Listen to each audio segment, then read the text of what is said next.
Well, the economic challenges hitting China just keep coming. Major private developer Country Garden suspended trading in 11 of its onshore bonds this morning and is reportedly looking to restructure its debt.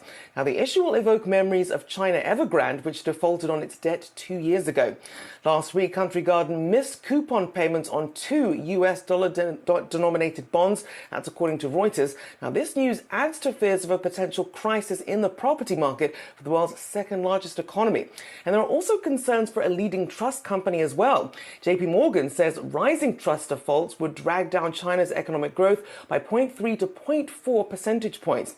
Joining us now is Shehzad Qazi, China Beige Book International Managing Director. Good to have you on the show this morning. Clearly a lot going on here. So I want to first start, though, with what we're seeing out of these corporate bonds and what's been happening with Country Garden Holdings. What should we make of this? Is this the canary in the coal mine that could perhaps confirm some of the worst fears? And how much is it different from an Evergrande situation? Look, I think the first thing to look at over here is that the Chinese property market, while it's supposed to be on a recovery trajectory, is seeing a situation which can only be described as one step forward and two steps back.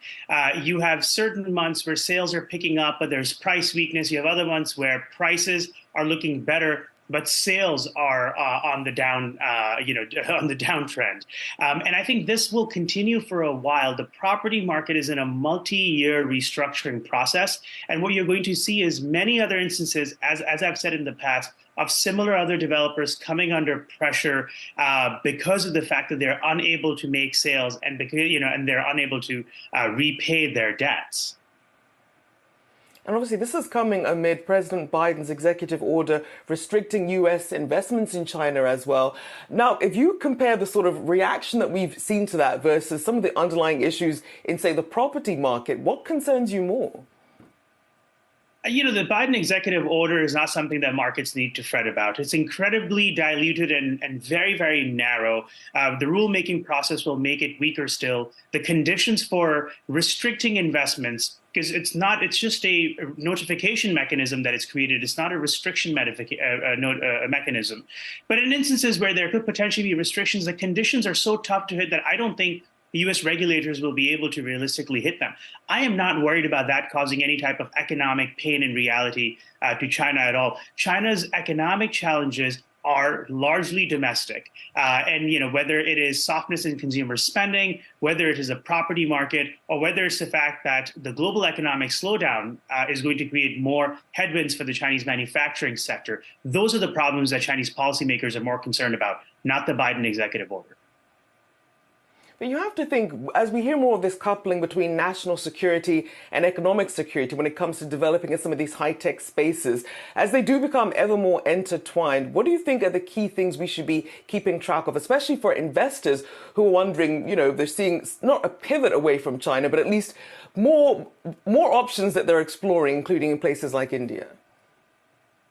Yeah, I think, investors need to be looking for a couple of different things there. First of all, especially for, folks looking to make money off the fact that China is going to be a technology-hungry country, I think focus in on what are the sorts of technologies that can be sold to China and who are the companies doing it? Because I think they're going to be coming out as the big winners of a lot of this that is going on. That would be the foremost thing. And of course, the other thing to understand is to what extent is the revival in industrial policy going to be shaping outcomes, I think, for different companies, both in terms of subsidies that they're going to be getting and, of course, what earnings and so forth would look like and what that means for the U.S. economy as a whole.